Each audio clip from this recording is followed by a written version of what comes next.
Spring is here and we're back again. My name's Mel, My name is Hayate. and together we're the hosts of Swan Shootout Radio, a podcast where we talk about niche Japanese video games. And I can't believe it's spring already. Yeah, and it's been a long time since our last episode, but I think we are ready to go back at it with another episode. So what have you been up to in the meantime? Well, like I mentioned last episode, and this was a while ago, but I played Final Fantasy VII for the first time, and I had a nice time with this game. I expected it to be not my thing at all, but I found it to be mostly alright. First off, I like the presentation of the game. The graphics and scenery worked really well for me. I didn't really care for the story, but I did like the stuff centered around Cloud's memory. I thought that was cool. But yeah, stuff like the more Sephiroth, all the billions and stuff wasn't really very interesting to me. And I skipped a lot of dialogue as I tend to do in RPGs. And the gameplay is pretty much how I expected it to be, which is the combat is largely uninteresting, but I did like the material system, but at the same time it didn't feel to me like I really needed to make very smart use of it since the game is quite easy and everyone is so strong. Maybe there are cool options to mess around in there, but I didn't really care enough to experiment. The game also has lots of mini games that I also didn't like. I mean, the ones that are Snowboarding's pretty good. yeah, well, maybe after you play it, after you're done with the required segment, right? Like lots of mini games that are just spread around the that are just necessary to progress, and I didn't really care much about that. But yeah, I'm sure if you like go to the Golden Saucer and spend some time with it, there's probably good stuff in there. Just the snowboarding. The other ones are garbage. Alright, well, that's good to know.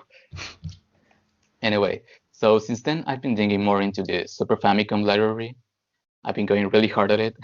Lots of Power Puro 3 and random Mahjong games. The Pro Mahjong Kiwami series stands out the most from what I've played, but there's still not much to say about it. It's a mechanically solid Mahjong video game, that's all. Power Puro 3, on the other hand, is the first game in the series which introduces the Success story mode, in which you play a simulation mode on a character. You pick one team to play on the second division team, and you pretty much go around 3 years building your stats, building the impression of your coach and director. I know you're a fan of the Carps, but I always pick the Giants in this game. Giants. I don't really know much about baseball, but I only know that Shio from Asomanga.io likes the Giants, so that's okay. So that's just why I go for. Giants have been pretty strong the last couple of years. So yeah, I recommend this game to you since I know you like baseball, and I will like to know what you think about it since I'm not really that well versed in baseball or baseball games, but I'm really a fan of the Power Pro games. Really like them. And I generally don't like baseball video games that much. Yeah. But I do want to get more into like sports management games. But like actual baseball like action games, I think are not as good as the real sport. Yeah, for sure. Sorry, go ahead. Yeah. And last night I started Hokago in Bepin Jogakuin, which is a high school simulator. You pick between 3 girls as your protagonist and plan out her after-school activities. I know that you've played this game. And Yeah. Which character did you pick? I picked Aya. I picked the tomboy one. I don't remember her name. Yeah, the blonde one, right? Yeah. So yeah, it's an interesting game. You have several activities to play after school, and there's a light RPG turn-based combat side of it. But I've only played like 2 months or month and a half of it, so I'm not sure if there's a lot more to see in it. But well, I'll keep going at it. So that's about it for me. How about you? What have you been playing lately? I've mostly been playing Extras on the PS3. It's a third-person shooter by Capcom, which is It was released for the PS3 and the 3DS in 2012.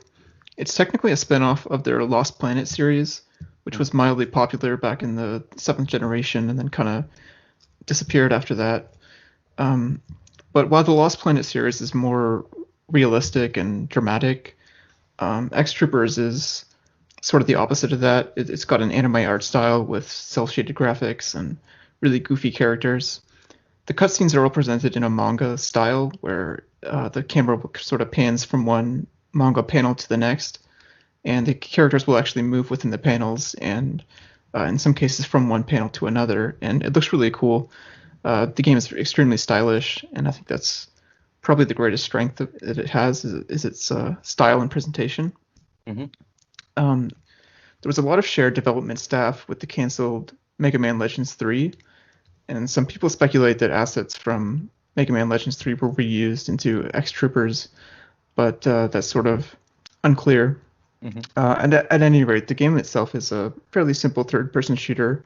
You have a main weapon and a sub-weapon with a variety of different guns to choose from, like grenade launchers, lasers, homing missiles, flamethrowers, and so on.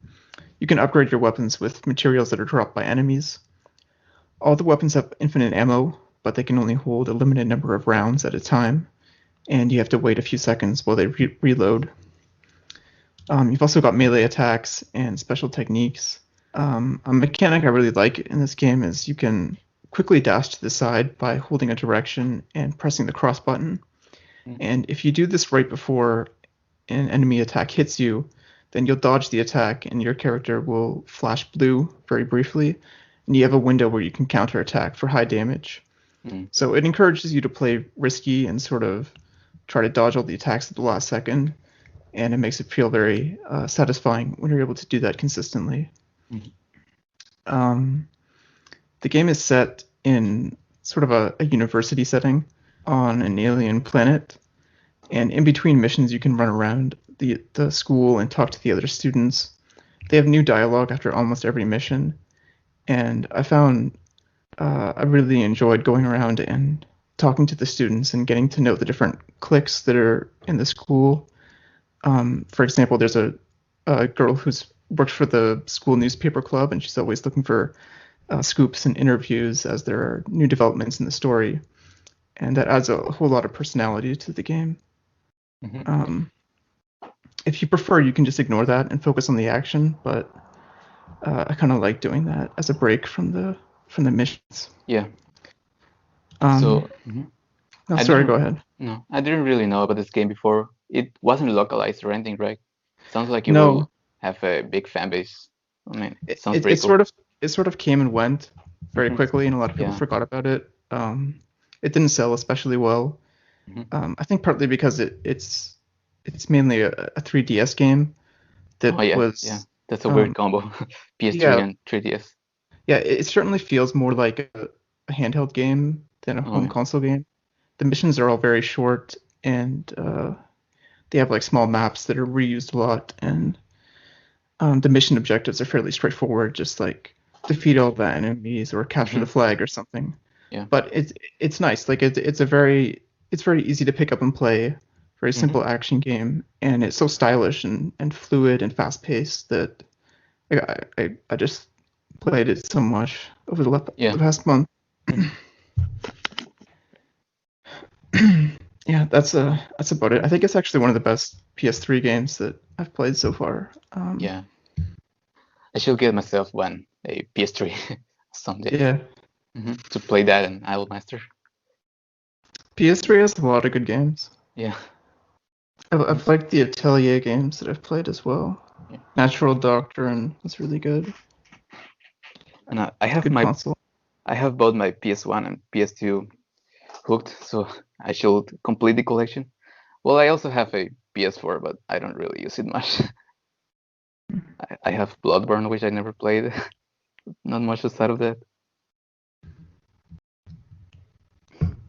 Anyway, I want to get a PS4 at some point for Metal Max and Scarlet Grace. These Xeno games sound really good to me. Well, what I did use the most of my PS4 was Samurai Shodown when it came out. That's one of my favorite fighting game series, and while the new one isn't as good as the previous ones, I spent like 200 200 hours of it during the when it released. I only played like the first season since fighting games tend to update through seasons. Mhm. Yeah, I played it a bunch, and sadly the game never really made it to Steam, so it kind of died out of this still releasing DLC for it. Is the first Samurai Showdown good? The first Samurai Shodown game, it is good, but the other ones, the second game is a masterpiece, and the fifth game also is a masterpiece. But Mhm. the first game is definitely worth playing. I think it's pretty fun on its own. It's just um, the more simple fighting games are fun to mess around with friends, but I don't really play them that much. I was thinking of trying it since I know you're a fan of the series, and Yeah. the first one's on Super Famicom. So Oh yeah. yeah. Hmm. Well, we have a new segment that we wanted to try out in this episode. I wanted to call it the engine room segment. I don't know how you feel Yeah. about that, Yeah, that sounds but good. Sounds fitting to our Metal Max presentation style. yeah. So in this segment, we want to uh, focus on talking about some developers and studios um, that we're not going to go as much into detail about a particular game as we usually do in our main segment, Hmm. but sort of highlight some of these individuals and studios and give an overview as to why we think they're interesting and worth checking out. Uh, Today, for our first attempt at the segment, we're going to talk about Japan System Supply. Yeah, so Japan System Supply is an Osaka-based development team who developed some offbeat and creative games back in the late 90s, which have caught people's attention. And perhaps central to this topic is the designer Hideyuki Nakanishi. Do you want to talk to us more about it? Yeah, so Japan System Supply has been around since the mid 80s, Hmm. but a lot of their early work I think is not as interesting as what they started doing in the 90s. And Nakanishi joined them in the mid 90s while he was a programming student, and uh, he's mainly known as the programmer and game designer for Bound High and Chameleon Twist 1 and 2. Now, Bound High was never actually released. It was a Virtual Boy game that got canceled because of the failure of the Virtual Boy, although the game itself was completed, and you can now find a ROM online if you want to play it through emulation. Hmm. Um, but essentially, this game, you play as a character named Chalvo, a robot. It's played from an overhead view, and you bounce around on a stage, trying to land on enemies and blocks that are scattered around the level without falling off the stage. It has a pretty neat 3D effect using the Virtual Boy's, attempt at 3D. Um, it looks pretty cool as the ground moves closer and further away from you every time you bounce on the ground. Um, and after the game was canceled, Japan System Supply decided to reuse the character for a Game Boy game called Chalvo 55, or is it Chalvo 55 or 55? Yeah. How do you say Hmm. it? I say 55, but I don't really know 55. Yeah. if it is 55. So yeah, Uh, this is a side-scrolling puzzle platformer. This Hideyuki Nakanishi wasn't really involved in this game since apparently he didn't really find it too interesting. But I think this is a really good game. So you control Shalbo in his normal state, but you can also transform into a ball and bounce around through the stage. If you have played games like Trip World or Within a Deep Forest, you may have an idea of what to expect from this kind of ball bouncing gameplay. And well, the game starts off simple enough, but there are some notable jumps in difficulty as you go along, culminating on a hellish special final stage which you can only access through a password. These stages you need to collect crystal pieces in order to advance to a boss room, and bosses aren't very interesting in this game. They're pretty easy, but they're also not really the meat of the game. It's more about puzzle solving. So yeah, it's one of my favorite Game Boy games, although it is due for a revisit since it's been a long time. Yeah, pretty interesting game.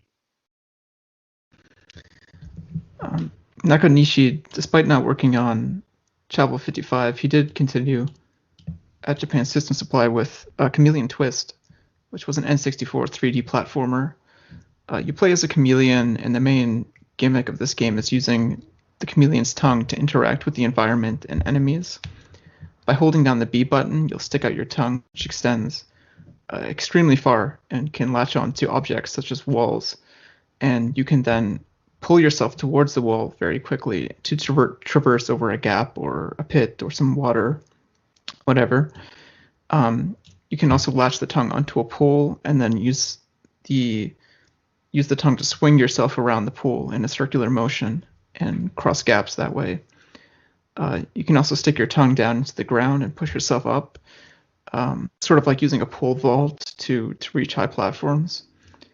And you can grab enemies and objects with your tongue and spit them back out, which is used for puzzles and boss fights and so on.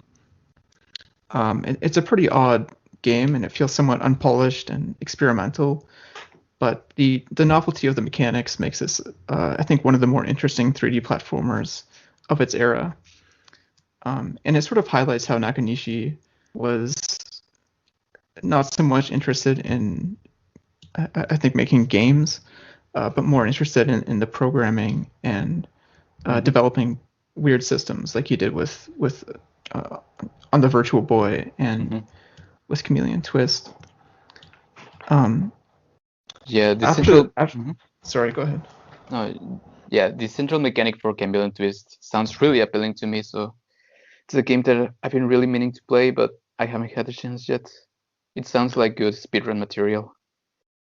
I think the sequel is a bit better since they introduced a few more mechanics, like being able to swing vertically on poles. You can only do it horizontally on the first game, so it allows you to sort of propel yourself around like an Umihara Kawase kind of.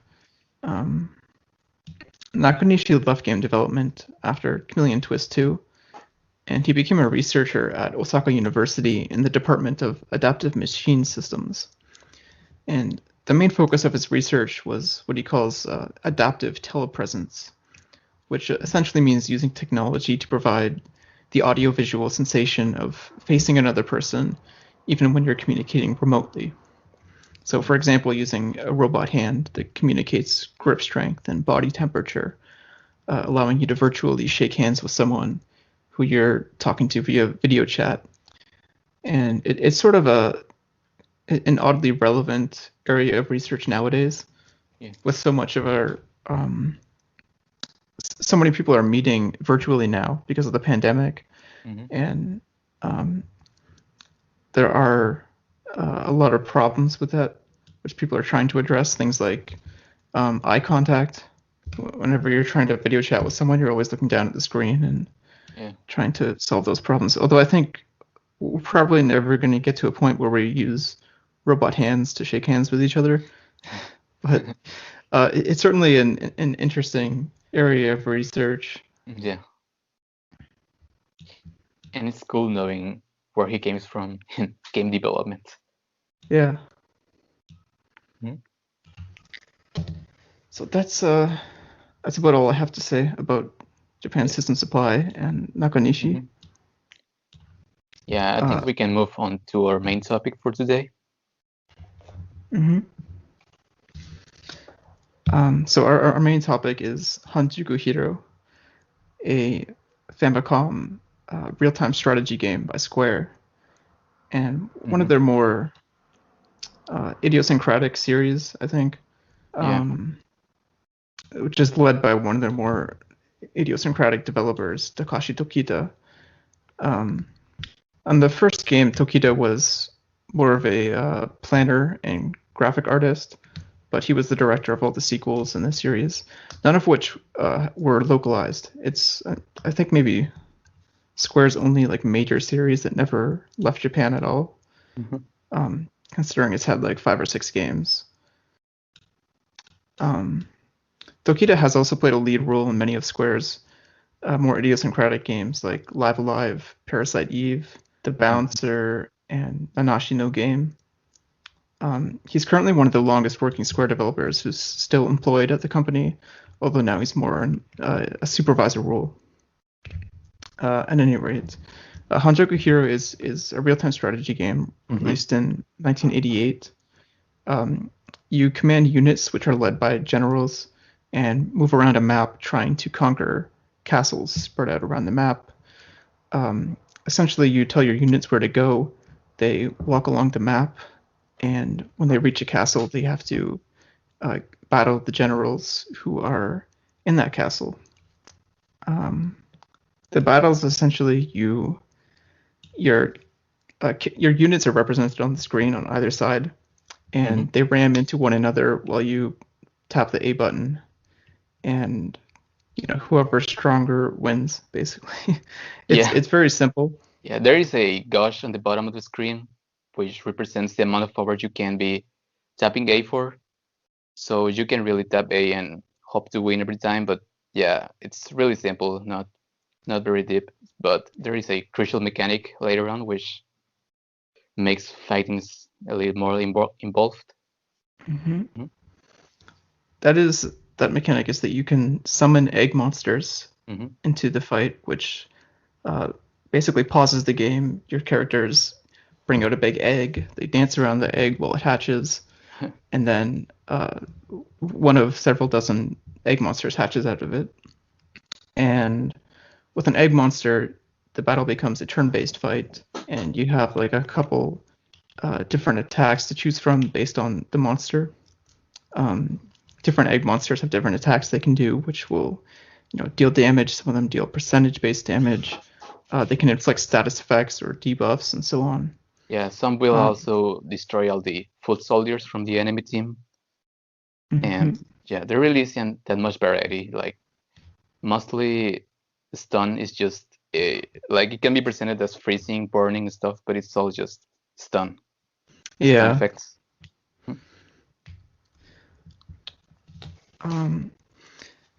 If you capture a castle, that castle will generate income, and you need income to pay your general salaries each month, as well as to buy items that you can use in battle and hire more generals.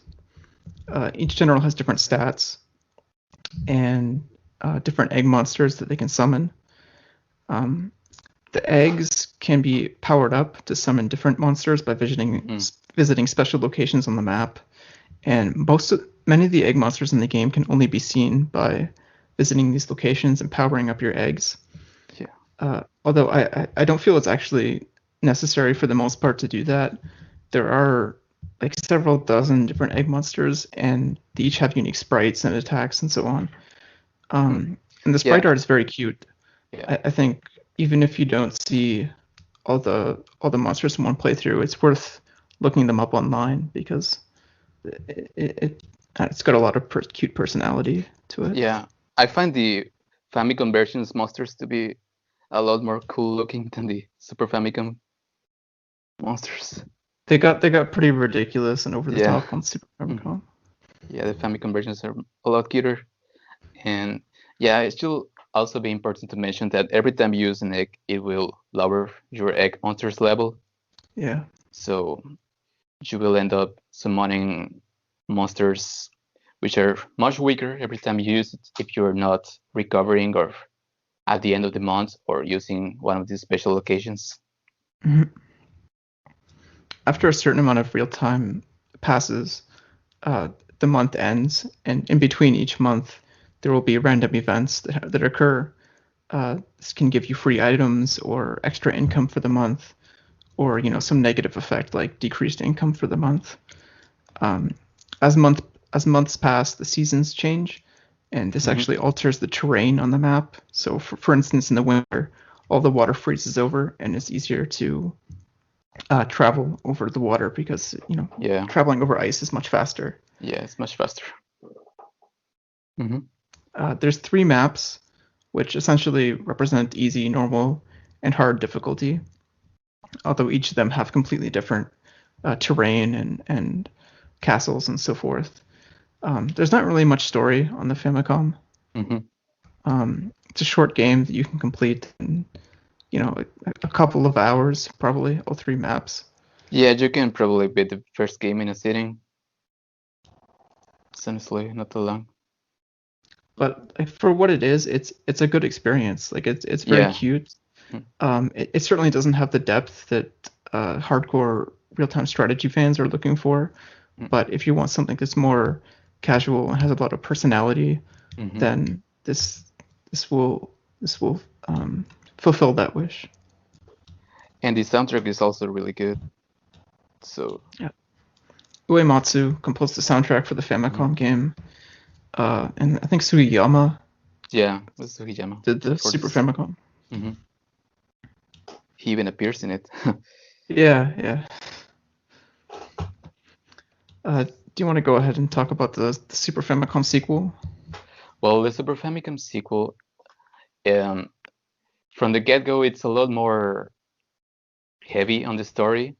The game is presented as a stage play, and it's great fun all around with some really wacky developments during the story. The Daijin, or the Minister, is a great character.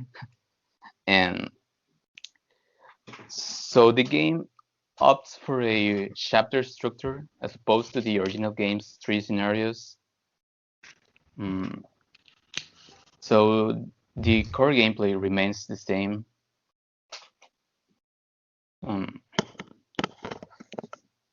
Yeah. Although enemy generals can now summon egg monsters themselves. That's like the biggest difference, which was kind of weird in the original that only you could summon them. But now enemies have their own egg monsters they can bring out, and you get into turn-based battles with them. I also, as much as this game has a lot more going on, so to say, I also found it to be a lot more tedious in many areas. I agree. Yeah. I felt like the balancing was not especially good. Yeah. And as you get further in the game, generals start summoning egg monsters at like the very beginning of the fight. And so it takes longer to fight a general when you're going to a turn-based fight compared to just slamming your troops into them. And it's not a hard game, but I found it really exhausting near the end. I could just do a mission per day because I was just done with it. Yeah. But still, I think the presentation of the game, the theatrical aspect of it, it's really good, and the charm just really kept me going. Before he was a game designer, Takashi Tokita actually used to work as a stage actor, and so you can really feel his love of theater in the game, because like every single scene is presented as a stage play, like with actors and a narrator on a stage and performing in front of an audience. And the game will break the fourth wall frequently. For instance, in the very first chapter, the villain demands that the lighting crew increase the brightness when she's doing her monologues. It's very goofy and funny, and I'd say the story is really the appeal more so than the gameplay. Yeah. The battle designer for this game was Nobuyuki Inoue. He also collaborated with Tokita on Live Alive in the same role as battle designer. And later on in the mid-2000s, he became better known as the director of Mother 3. So Mother 3 fans might be interested in checking this out and Live Alive to see what Inoue was working on back in the 90s when he was an employee at Square. Yeah, I do plan on playing Live Alive soon, but I wasn't really aware of the involvement in Mother 3. So. I actually feel kind of similar about Live Alive as I do about Hanjuku Hero on the Super Famicom. Like the balancing is really strange. Although it does have a lot of personality and humor. Yeah. I don't think either of these games are fan translated, but there is a very good English FAQ for the Famicom Hanjuku Hero. It translates all the menus and the items and so on. And since there's very little story, that's really all you need to enjoy the game. So it's very playable if you use that FAQ. The Super Famicom game, it's harder to recommend because the appeal is the story, and so without a translation or fluency in Japanese, it's hard to enjoy. It's hard, yeah.